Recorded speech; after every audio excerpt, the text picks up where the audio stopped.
Redmi MI3 এই ফোনগুলো refurbished অনেক বিক্রি হয়েছে, মানে প্রচুর আকারে সেল হয়েছে রিফারবিশড 2020 সালের দিকে।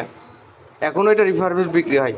এটার সমস্যা ছিল অটো রিস্টার্ট, এটা ফিউজের সমস্যা ছিল, ব্যাটারি আমরা এটাকে শর্ট করে দিয়েছি। আর এটার আসামিটা হচ্ছে এই যে এই যে এটা অটো রিস্টার্ট করছিল।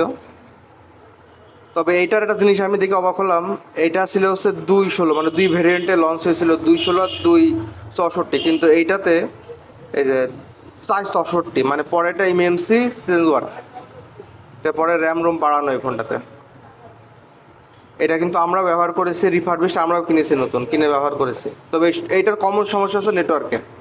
এটা আপনি যত ভালো জায়গায় থাকেন না কেন, এটাতে নেটওয়ার্ক প্রবলেম হবেই। মানে একটু নেটওয়ার্ক, মানে টাওয়ারের বা নেটওয়ার্কের একটু বাইরে থাকলেই, মানে টাওয়ার থেকে একটু দূরে গেলেই এর নেটওয়ার্ক হারাই যায়, কল আসে না, কল যায়ও না।